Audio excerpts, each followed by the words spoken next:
Philadelphia Imana iratsinda. Yesu ashimwe. Yesu wacu nahabwa icyubahiro. Turashima Imana cyane muri iki gitondo. Ni igitondo cyiza Imana ituremeye kugira ngo tuyinezererwe. Imana yacu nihabwa icyubahiro. Ni Gatera Jose rero nk'uko bisanzwe guturuka muri Philadelphia. Reka dutangire dushima Imana ko yabanye natwe, tuniyiragiza tugira ngo ikomeze ibane natwe no mucyo ishaka kuvugana natwe muri aka kanya. Imana yacu bwite, Imana ishobora byose, Imana yo kwiringirwa, tugushimiye igitondo cyiza, tugushimiye umunsi mwiza waturemeye mu izina rya Yesu watandukanije umucyo n'umwijima. Tuguhaye icyubahiro kuko ugira neza mu papa wacu.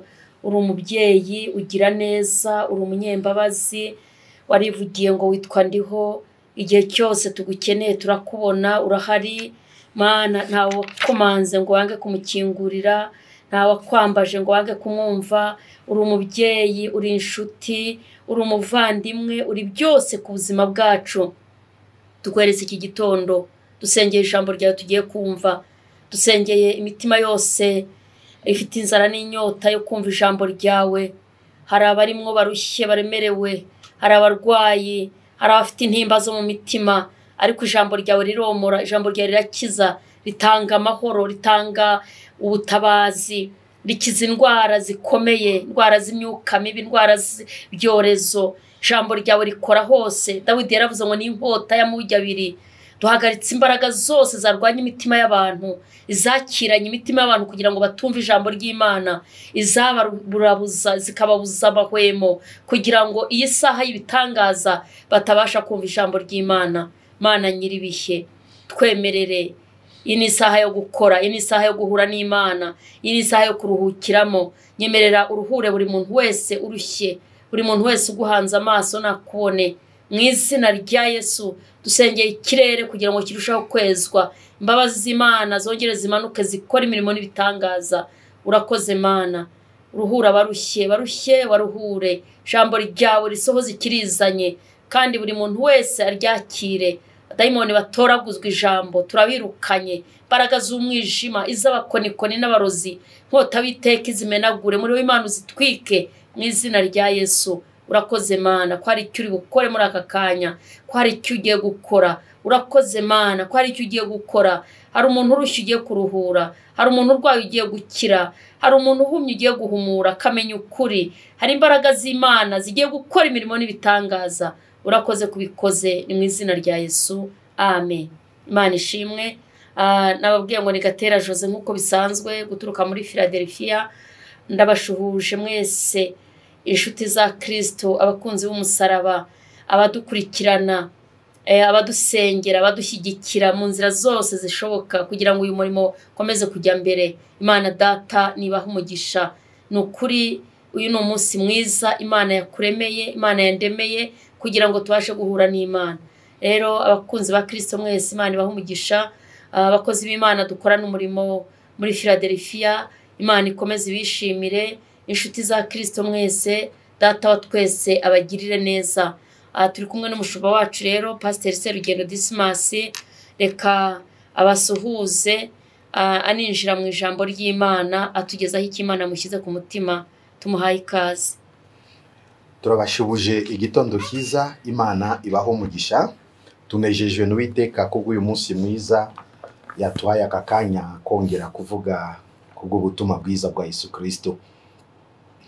Tutatinze tugiye kuganira ku ijambo rivuga, umutwe w'ijambo ratubwira gira imbabazi mwizerwa uzabona ubugingo. Gira imbabazi umwizerwa buryo uzabona ubugingo. Turasoma ijambo riri mu iki gitabo cya Matayo gice cya 5 umurongo umwe wa 7. Ayirwa abanyimbabazi kuko aribo bazazigirirwa. Ayirwa abanyimbabazi kuko aribo bazazigirirwa. Gira imbabazi umwizerwa uzabone ubugingo. Kuva twitwa abizerwa mbere y'Imana turi ku isi, Yesu yatubwiye ko isi yacu iwacu ni mu ijuru, niyo yagiye kututegurira aho azaba niyo natwe tuzaba.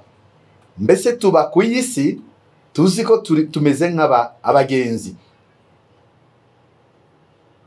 Igihe cy'Imana kigera ku muntu ikadukura mu isi, ariko mu gihe tukiri ku isi bidusabamo ikintu kitwa imbabazi mu mubereho y'ubuzima bw'isi tuhura nazo. Bidusabamo kugira umutima w'imbabazi, kuko mu gihe tugirira abandi imbabazi natwe nizo tuzagirirwa. Imbabazi ni ikimenyetso kiza wabanje kutugaragariza imbabazi. Nize ko ari Imana mu gihe yatutangiraga umwana wayo w'ikinege yagaragaje imbabazi,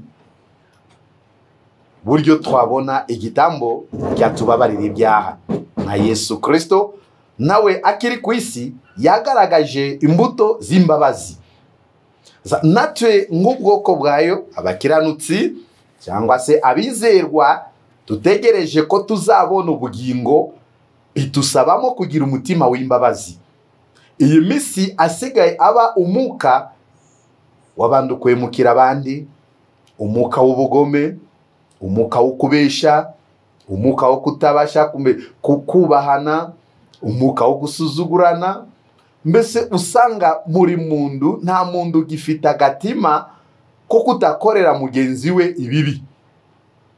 Ariko muri ibyo byose tukurikije ibihe turimo, Imana iradusaba kugira imbabazi. Niyo mpamvu Matayo yanditse muri iki gitabo, Matayo 5:7, hahirwa abanyimbabazi kuko aribo bazazigirirwa. Hahirwa abo bantu bafite iki? Amahirwe, kuko bafite mitima y'imbabazi. Mu gihe cyose ufite mutima w'imbabazi, nawe uzagirirwa izo mbabazi. Ariko mu gihe tutafite mitima y'imbabazi, nize ko natwe Imana ntabwo yatugirira izo mbabazi.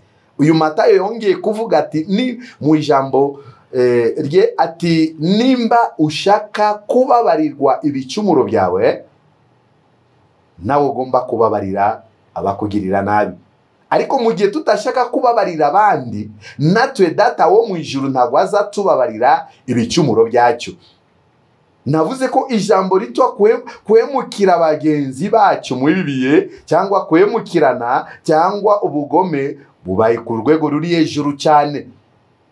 Ariko tushake buryo twagira mutima w'imbabazi muri urugendo. Nimba dushaka kubona ubugingo, nimba dushaka kuba inshuti nziza z'Imana, tugomba gucishwa bugufiya tukagira mutima w'imbabazi. Yesu atufashe kandi atugirire neza. Ibintu bitwa imigisha y'Imana, ibyo ni umugabane twateguriwe n'Imana. Nize ko kiremwa muntu cyose dufata urugero ku kiremwa muntu gusa, kuko n'ibiti nabo bifite imigisha, bihabwa mugisha n'Imana, bigakura bikera imbuto nziza, bigashimwa n'abantu. Amafi iri mu nyanja Imana yazihaye, mbese kuko buzima bwiza nazo ziravuka zigakura ziri mu munezero w'Uwiteka. Natwe tufite imigisha Imana yateguriye buri muntu wese ataravuka. Ku izo migisha tugomba gusa gushaka buryo bwo kugendana n'Imana nguko bikwiriye. Bene data, iyi misi isigaye mbona ari umuka wo kugendana n'Imana kavuyo, kuko muryo mifatire ya mu Kristo ntago ikigaragara neza. Mbese kwagara ku murimo w'Imana ntago tukigiramo, tubaye nk'abantu bigenga tutafite itegeko tugenderamo. Nimba ari umuntu ufite ushira igenderwamo mu mategeko wa mbere ni Imana. Ku Mana ntago wagenda kavuyo. Iyi misi ni misi yacu kuba maso tukisuzuma mu nzira nyinshi zitandukanye. Se tufite imitima y'imbabazi, kuko mu gihe tufite imbabazi niyo natwe tuzagirirwa. Ariko mu gihe tutashaka kubabarira abandi, natwe Data wo mu ijuru kutubabarira bizatugora. Mundu bari mu rusengero rumwe, n'urugero bari muri korari imwe, ariko bagirana ikibazo, nta mundu kivugisha undi, nta muntu wagize agatima ko kubabarira undi, nta muntu wagize agatima ko gucisha bugufi ya mbere undi. Iyi minsi twese tusigaye twikakaza, twese tukiha icyubahiro. Ariko ijambo ry'Imana riratubwira abazishira hejuru Imana izabacisha bugufiya. Ariko wicisha bugufi niwe uzashirwa ejuru n'Imana. Nibiye byacyo byo kwicisha bugufiya ku buryo tushirwe ejuru n'Uwiteka. Si ngombwa wihebe. Ndimo ndavuga iyi minsi nuko bibazo bigaragara byinshi ku isi, nuko bikomeye bigaragara byinshi ku isi, si byo bibazo byatutandukanya n'Imana, si bibazo byatusubiza muri Egiputa. Ariko mu gihe bibazo bibaye, tugomba kongeraho gushaka Imana, tugomba kongeraho kukiranukira Imana. Yesu atufashe kandi atugirire neza. Niyo mpamvu iri jambo riratubwira ahirwa abanyimbabazi kuko aribo bazazigirirwa. Ni wo kwisuzuma nanjye ngisuzuma. Se mwibibiye dufite imitima y'imbabazi. Uturondora ni Yesu Kristo. Tubajije buri muntu avuga ko shwida njyewe ngira umutima w'imbabazi. Yesu adufashe. Reka tumve Abagalatiya. Abagalatiya gice cya 6 murongo 1 wa mbere. Ijambo riratubwira bene data umundu niya yadukwaho n'icyaha. Umundu ni yadukwaho n'icyaha, mwebwe ab'umumuka mugaruze uwo mundu umuka ubugwaneza. Ariko umundu ni yadukwaho n'icyaha, mwebwe ab'umumuka mumugaruze uwo mundu umuka ubugwaneza. Reka dufate urugero iki kindu nasomye iri jambo ndasanga kirakomereye abantu bitwa abakozi b'Imana, abantu bahagarariye amatorero, abantu bahagarariye gahunda zitandukanye mu rusengero. Umuntu ashobora kwadukwa n'icyaha mu rusengero. Bibiliya iratubwira iki? Abagalatiya, mwebwe abo mu muka mugaruze uwo mundu umuka ubugwaneza. Kigiye mundu adutsweho n'icyaha mu rusengero, twebwe tuyoborwa n'umuka. Se mundu wese ukorera Imana agomba gushaka buryo bwo kuyoborwa n'umuka. Mundu wese wizera Imana nawe agomba gushaka buryo bwo kuyoborwa n'umuka. Si kuvuga ko bitwemereye ko twadutsweho ibyaha mu murimo w'Imana. Oya, tugomba kwirinda icyaha n'igisana nacyo. Ariko nimba kibayeho umwe muri twebwe yadutsweho n'icyaha, ijambo riravuga ko abari mu muka mumugaruze uwo mundu umuka w'ubugwaneza. Uwo mundu tumugaruze umuka w'ubugwaneza. Yesu yatanze urugero mu buryo yari afite izo ntama 100, ariko imwe rirazimira, asiga 99 ajya gushaka imwe ryazimiye. Abakozi b'Imana tufite umutwaro ukomeye. 99 wisiga ku gasozi, ugomba kujya gushaka imwe ryazimiye. Iyi misi abantu benshi barimo kwadukwaho ibyaha mu rusengero, kandi wadutsweho n'icyaha usanga atashaka ko bamugirira inama. Arirakaza, arikakaza, arishira hejuru, akabona ko ari we uri mukuri. Ariko Bibiliya iravuga ko umwe muri mwebwe nadutsweho n'icyaha, abari mu muka tumugaruze umutima ubugwaneza. Navuze ko abakozi b'Imana bafite cyayi kibazo, kuko umuntu wadutsweho n'icyaha ndagwa kibasha kuca bugufiya yemerere kumva inama z'abakozi b'Imana. Ibi nibyo bibazo dufite ku murimo wa data. Ukasanga umuntu wadutsweho icyaha aturushije amagambo, bamwe baranatukana, bamwe barasebya itorero ry'Imana, bamwe bagasebya murimo w'Imana, bamwe bagasebya abakozi b'Imana. Ariko nitushaka kubona ubugingo tugomba kugira umutima w'imbabazi. Mwanya waguye mu cyaha, kera twahindukaga mushitsi mu itorero Pentecote, kera wumvaga ko wabuza amahoro mu itorero Pentecote, ariko iyi minsi abantu basigaye bashaka kuba mu rusengero bikakaza kubw'ibyaha, abantu bashaka kuba mu rusengero batashaka kwihana ibyaha. Oh Jésus utufashe, se ninde uzabona ubugingo mu gihe tutashaka kugendera munsi w'amategeko yawe, mu gihe tutashaka gucishwa bugufi mbere y'abakozi bawe? Abo nibo ba ambassadeur wadusigiye ku isi. Mu gihe abakristo batashaka kumvira abakozi b'Imana, mu gihe abakozi b'Imana nabo batashaka kugendera mu mategeko y'Imana, ninde uzabona ubugingo? Isi izashira. Ariko Yesu yagiye kututegurira, aratubwira ko ndagiye ariko nzagaruka kubajyana. Aho nzaba niyo namwe muzaba. Kwa data hariho amazu menshi, nimba zitariho sinagombaga kubabwira ko ngiye kubategurira. Tube twizera amagambo ya Kristo. Kristo ntabwo yavuze amagambo yayo mu buryo bwo kutunezeza gusa. Amagambo yose Yesu yavuze hano akiri ku isi, yose tugenda tubibona bishirwa mu bikorwa. Uwo muntu nimba yadutswe n'icyaha, abandi tugomba kumugaruza, abandi bayoborwa n'umuka bagomba kumugaruza umutima ubugwaneza. Ni ibibazo bibiri.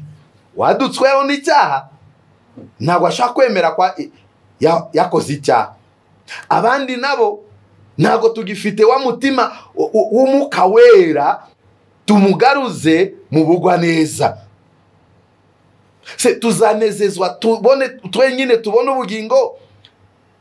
Bene data basigaye sinzi tuzanezezwa abo twayoboraga ku murimo basigare twebwe tubone ubugingo? Abakristo muzanezezwa mwebwe mujye mu bwami bwo mu ijuru, abakozi b'Imana basigare?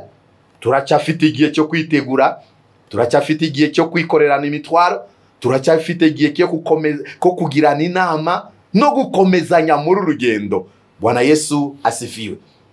Ariko umuntu wese yirinde. Nyuma y'ibyo byose avuga ko bene data, umuntu nihadukaho icyaha, mwebwe ab'umumuka mumugaruze uwo muntu umuka w'ubugwaneza. Bibiliya yongerera avuga iki iyo murongo? Ariko umuntu wese yirinde kugira ngo nawe adashukwa. Buri muntu wese yirinde kugira ngo adashukwa. Iyi misi ni misi yo kuba maso mu rugendo, ni misi yo kuba maso mu nshingano y'Imana yaguhaye, ni misi yo kuba maso kizere iterero ryakuhaye rikakuha umurimo. Tubashe gukora iki? Umuntu wese yirinde kugira ngo adashukwa. Uko bishukano ni byinshi. Satana ntabwo asinzira, arazunguruka ashaka kudushukashuka tuve mu bushake bw'Imana. Ariko umuntu wese yirinde kugira ngo adashukwa. Yesu adufashe, Yesu atugirire neza. Gukorera Imana ni byiza nitubikora mu kuri no mu muka, nidukora mu buryo bwo kubaha Imana, nidukora mu buryo bwo gukiranukira Imana. Icyo gihe Yesu nagaruka tuzabona ubugingo buhoraho. Yesu adufashe kandi atugire neza.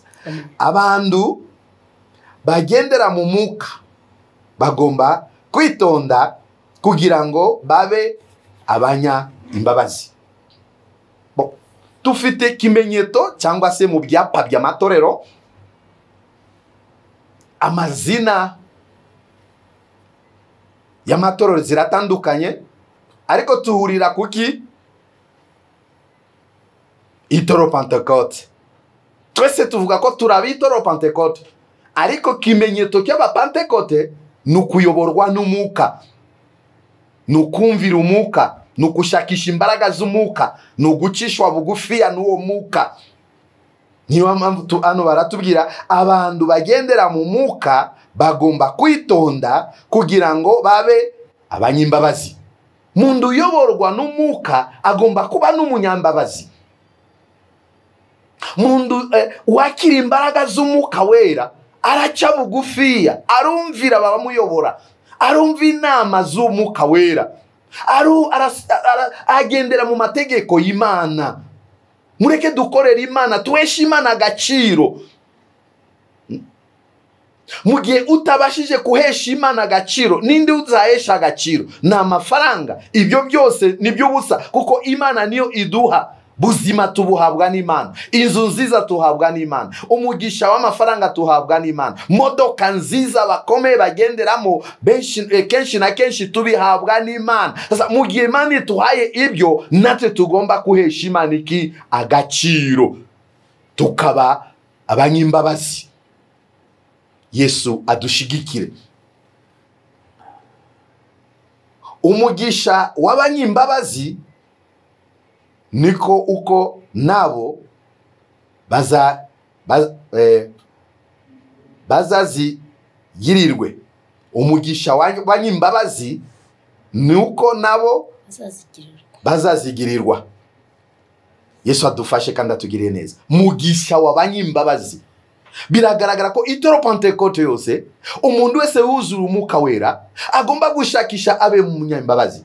Kandi mwanya tubaye abanyimbabazi, migisha yacu zose tuzabasha kugirirwa neza n'Imana. Tubona amahoro ku isi, n'umunsi umwe tubone bugingo buhoraho. Yesu adufashe kandi atugirire neza. Reka turebe ingero zitandukanye kigiye Yesu yari hano ku isi. Yesu akiri ku isi yatweretse urugero rw'imbabazi mu buryo bwinshi. Yesu akiri ku isi yatweretse ingero nyinshi mu buryo bwo kugaragaza ko Yesu ni umunyimbabazi. Yaje kuducungura kubw'imbabazi. Akiri ku isi yagiye atwereka ingero nyinshi zitandukanye. Arabagombaga gupfa, ariko Yesu abaha imbabazi. Arabagombaga kurimbuka, ariko Yesu abagirira imbabazi. Arabagombaga kurwara, bari bafite uburwayi bukomeye, Yesu abagirira imbabazi, arabakiza. Reka tumve urugero rwa mbere Yesu yatuhaye hano ku isi yo kuba munyimbabazi. Yesu yagiriye imbabazi abantu bamubambye ku musaraba. Abantu bamubambye ku musaraba, Yesu yabagiriye imbabazi. Turabisanga ayo magambo kuri Luka 23 murongo wa 33 kugeza kwa 34. Babamba Yesu bamushinyagurira. Yesu arabambwa ashinyagurirwa, ariko abagirira ikintu kitwiki imbabazi abamubambye. Reka tusome ijambo. Nuko bageze ahitwa inyabihanga, bamubamba nabo bagome, umwe iburyo bwe undi ibumoso. Yesu aravuga ati, Data ubababarire kuko batazi iki bakora. Waje ng'umucunguzi wacu. Bageze inyabihanga, bamubambana nabo bagome babiri, umwe mu buryo umwe mu moso. Ariko ibyo byose Yesu arihangana, atanga agira umutima w'imbabazi. Ati, Data ubababarire kuko ntago bazi ibyo bakora. Nimba bari bazi ibyo bakora, ntago bagomba kumbamba, ntago bagomba kunshinyagurira, ntago bagombaga kunyambika ubusa, ntago bagomba kunyambika ikamba rya mawa. Ariko abagirira imbabazi, abasabira imbabazi ku Mana. Data ubababarire kuko batazi ibyo bakora. Se twebwe kangaye abanzi bacu tubaha imbabazi? Nikibazo muhuye ku muhanda ntago kimuvugisha, ariko nimba tushaka kubona ubugingo tusabwa kuba abanyimbabazi. Urugero rwa kabiri, Yesu agirira imbabazi umugore wari ufashwe asambana. Agirira imbabazi wa mugore wafashwe mu nzira y'ubusambanyi. Ijambo riri kuri Yohana gice cya 8 murongo wa 7 kugeza ku murongo wa 11.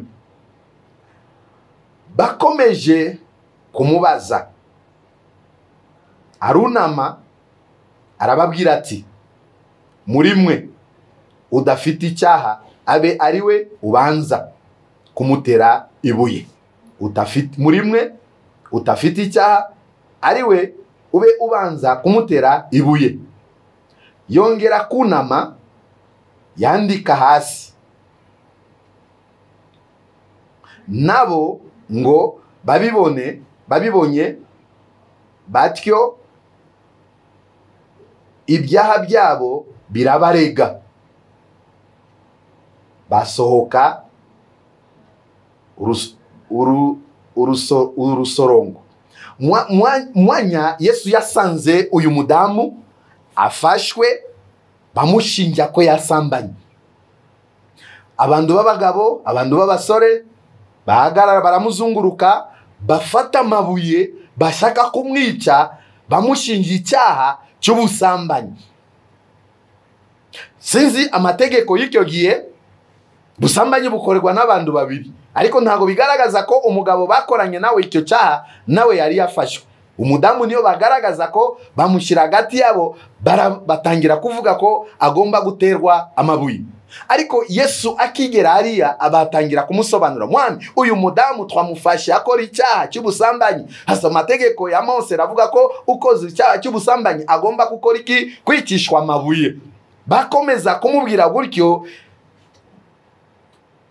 Yesu aravuga iki? Ati umuntu uzi ko atafite icyaha abanza mutere ibuye.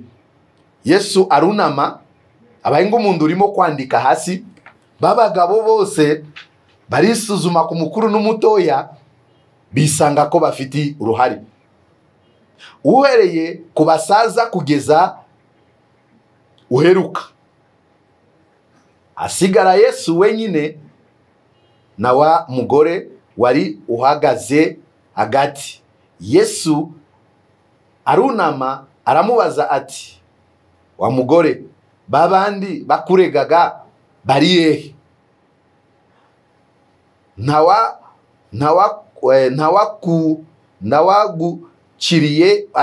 Ntawaguciriyeho iteka? Ati, ntawe databuja. Yesu aramubwira ati, nanjye singuciraho iteka, genda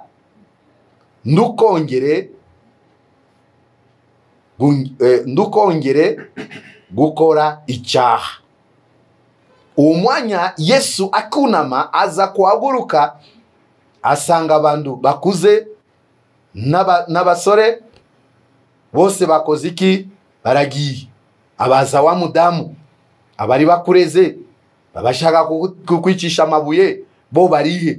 Ati, sinzi databuja, baragiye. Ariko Yesu arareba uwo mudamu aramubwira, genda ariko nduzongere gukora iki? Icyaha ukundi. Yesu amugirira imbabazi. Wabona ko yari yageze ku rwego rwo kwicishwa amabuye, nawe kubwe yabonaga ko urupfu rwamuzungurutse. Ariko kuko Yesu yari nyiri imbabazi, amukiza urwo rupfu, amugirira imbabazi, ati genda ariko nduzongere gukora iki? Icyaha ukundi. Bene data, natwe turi muri urugendo. Nta muntu wavuga ko atagize indege ngeya. Rimwe na rimwe muri urugendo arawusha kugera ukagira indege ngeya. Ariko mwanya tugize indege ngeya, bidusabamo kugira umutima w'imbabazi. Iyi misi abantu batakishaga abantu bazi Imana, abantu bakorera Imana, abantu bavuga Imana, basige bakorera bagenzi babo bibi, ariko nta mutima w'imbabazi. Abantu basige bakora ibyaha mu maso y'Uwiteka, ariko ntago bakihinduka umushitsi basaba Imana imbabazi. Abantu bakegera igaburo ryera bafite mitima yo kutasaba Imana imbabazi. Abantu batakishaka kubaha amabwiriza y'Uwiteka, abantu batakishaka gukorera Imana nguko bikwiriye, abantu batakishaka kuzuza inshingano z'Imana. Se ninde uzakugirira imbabazi mu gihe kibikomeye, mu gihe cy'ibyago, mu gihe cy'amarira, mu gihe uhuye n'ibikomeye? Ni wowe kwisuzuma, nanjye nisuzuma. Yesu adufashe kandi atugirire neza. Imana ishimwe kandi ihabwe icyubahiro. Yesu ni umwami mwiza, twibutse imirimo myiza yadukoreye, twamukorera mu bukuri no mu mwuka. Reka tumve urundi rugero rwa gatatu, buryo Yesu yagize imbabazi akiri ku isi. Yesu yagiriye imbabazi umuntu utarabonaga witwaga Baritimayo, maze aramukiza. Magambo iri kuri gitabo cya Mariko gice cya 10 murongo wa 47 twagera ku 48.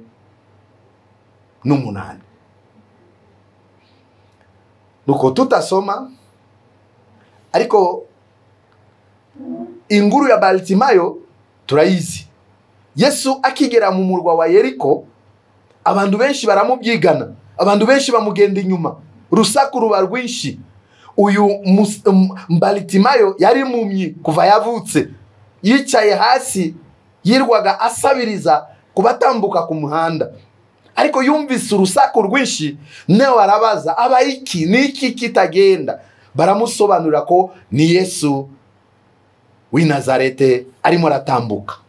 Yumvise ko ari Yesu Kristo, Bartimayo arasakuza, Yesu mwene Daudi umbabarire, Yesu mwene Daudi mbabarira, Yesu mwene Daudi mbabarira. Yesu ashimwe kandi ahabwa icyubahiro. Yesu nuko ari urusaku, nuko ari kavuyo k'abantu benshi, Bartimayo yagize ishurirwa.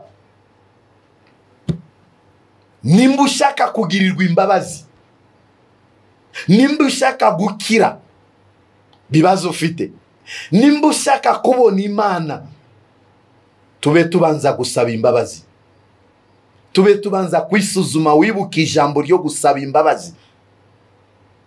Yesu mwene Dawidi mbabarira, Yesu mwene Dawidi mbabarira.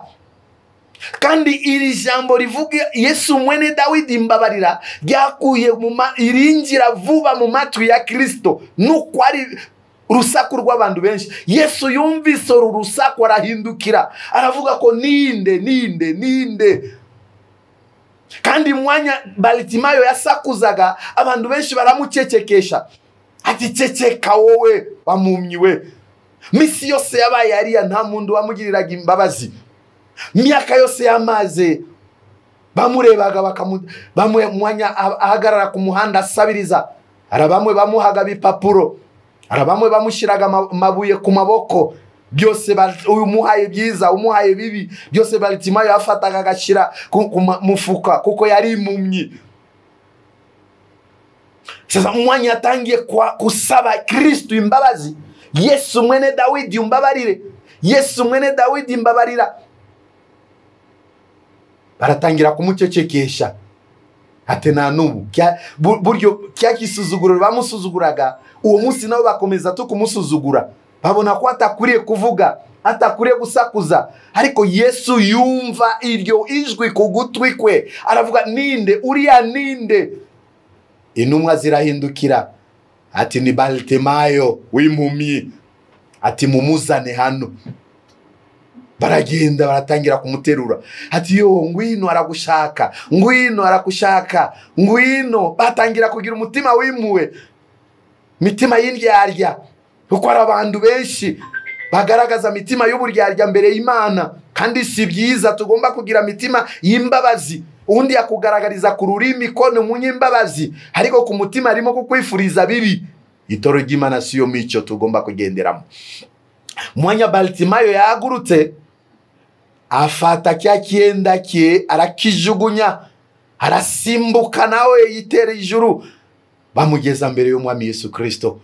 Afite ibyo byishimo, afite uwo munezero, amaze gusaba imbabazi mbere y'Umwami Yesu Kristo. Yesu Kristo aramureba, aravuga ko urashaka ko nkugirire nde? Ati nta kindi kintu nshaka, ndashaka kurora mwami wanje. Ati urashaka kurora? Ati yego. Yesu akora imirimo ye nguko yamagariwe. Se wowe urakora imirimo yawe nguko wamagariwe mu itorero, urakora inshingano zawe nguko wamagariwe mu itorero. Yesu akora imirimo ye mbere ya Bartimayo. Bartimayo arahumuka, aratireba hejuru, ati oya ndarora.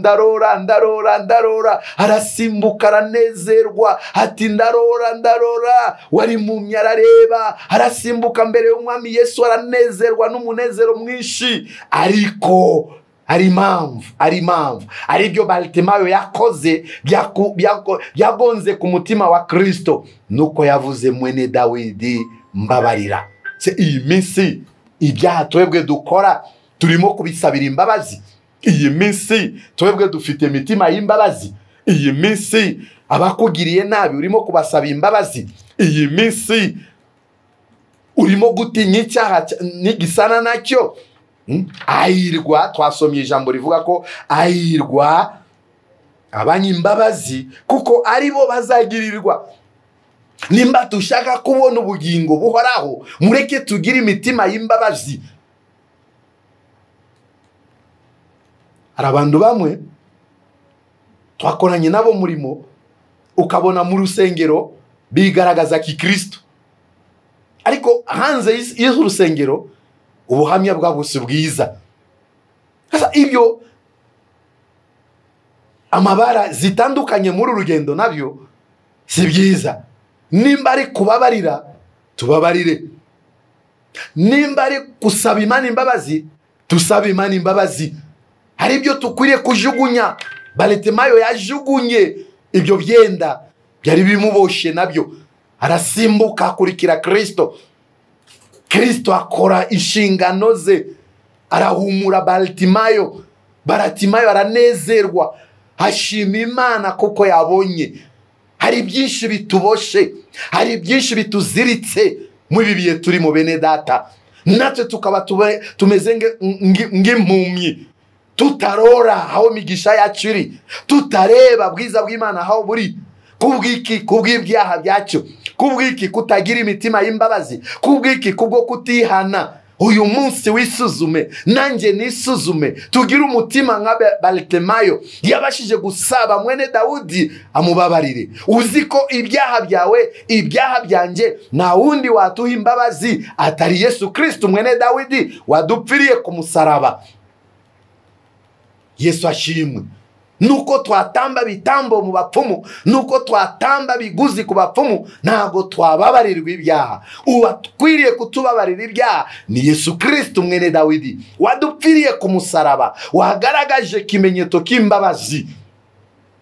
Yesu yaradukunze, twakoze ibyaha byinshi, ntago twari dukwiriye kuhagarara ahera h'Imana.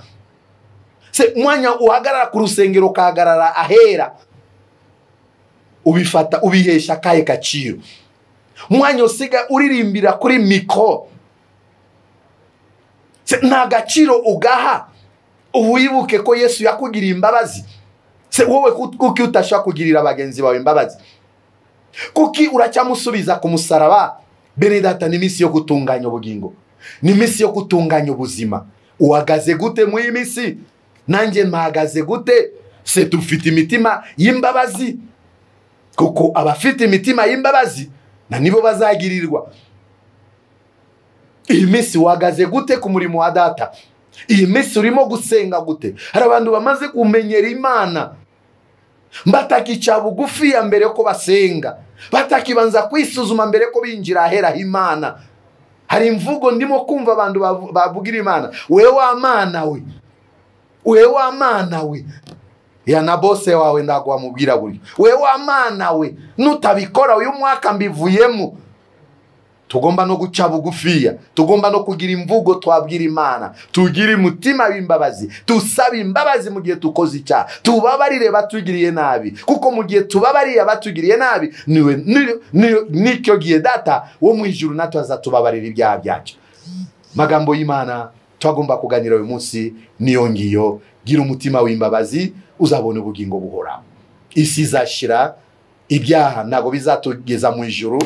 Wowe ukiri mu byaha wawe kwemera Yesu akakubera umwami n'umukiza, wewe wavuye mu bushake bw'Imana, wagaruka teno gakorera Imana, wowe ubirimo utagenda nguko Imana ishaka, wisuzume. Burwayi ufite Yesu aragukiza. Aho ikijije Baritimayo w'impumyi, se niki cyamunanira? Imana ibaho umugisha, kandi Yesu abashoboje. Mwisuzume nanjye nisuzume, musumwe tuzabona ubugingo buhoraho. Murakoze, amen. Arakoze umukozi w'Imana. Imana yo mu ijuru imuha umugisha, atwigishije ijambo ryiza. Hahirwa abanyembabazi, hahirwa abanyembabazi, nibo bazazigirirwa. Bivuga ngo niba utababarira nawe ntuzababarirwa, niba utagira imbabazi, niba utagira impuhwe. Ni ukuri Imana, Pawulo we yavuze ijambo ryiza mu Bakorinto, Bakorinto ba mbere ibice 13, aravuga ngo urukundo, kuko urukundo n'imbabazi biravukana. Ngo urukundo ni ingenzi, ngo urukundo ni ingenzi. Ngo naho twavuga indimi ngo nk'iz'abamarayika, ngo tukayatubwira imisozi ngo shinguka igashinguka, ngo ariko ngo tudafite urukundo ngo ntacyo byaba bimaze. rero imbabazi n'urukundo biva indimwe, tugomba kubitunga kugira ngo tubashe kujya mu rugendo, tubashe gukomeza urugendo. Urukundo, imbabazi ni ibintu biva indimwe, ni ibintu umukristo akoresha, ni ibintu biduhuza n'Imana. Urakoze Mana, iri ni ijambo ryawe. Dawidi yavuze yuko yabitse ijambo mu mutima kugira ngo atagucumuraho.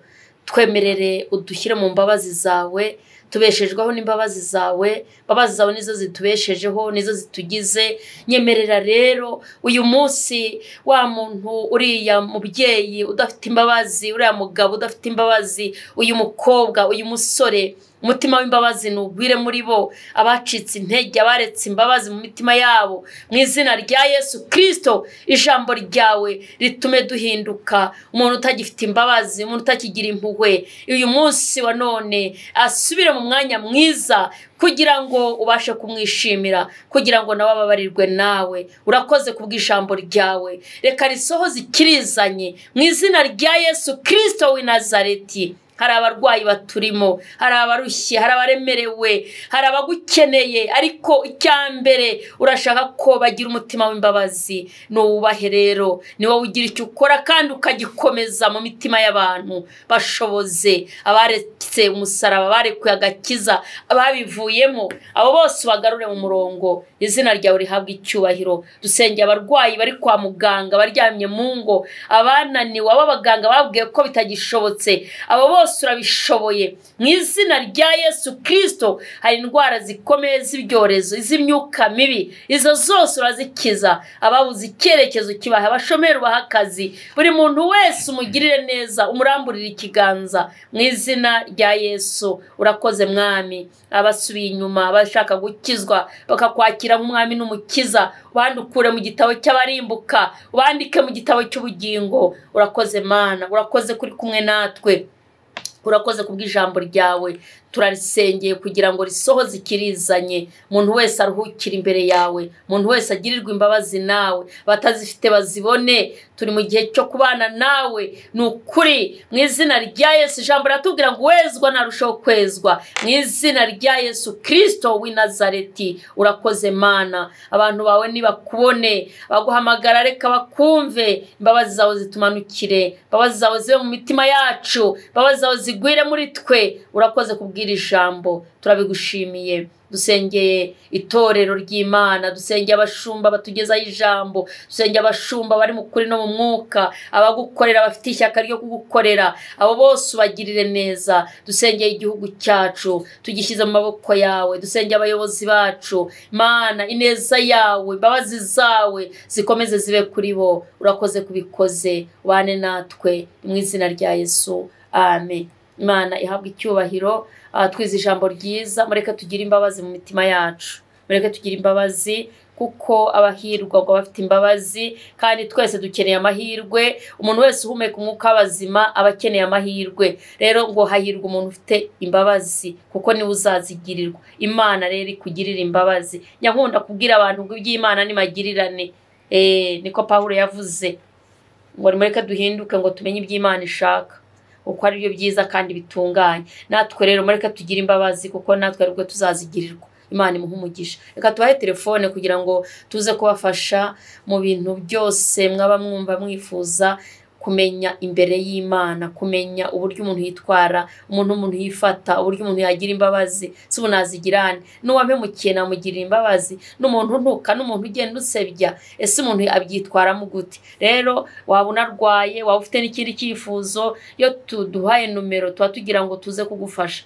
Akenshi iyo muduhamagaye mukatubura, urakomeza ukabika numero kugira ngo ukomeze ugerageze. Haba hari n'abandi bari guhamagara cyangwa se n'amarezo akanga. Murahamagara kuri 0788 50 98 94 ni 0788 50 98 94 na 0722 74 34 93 rimwe. 0722 74 34 93 rimwe. Reka mushumba nawe duhe telefone kugira ngo tuze kubafasha. Nimero yacu ni 0788 97 38 248. murakoze, Imana ibahe umugisha. amen. Philadelphia, Imana iratsinda.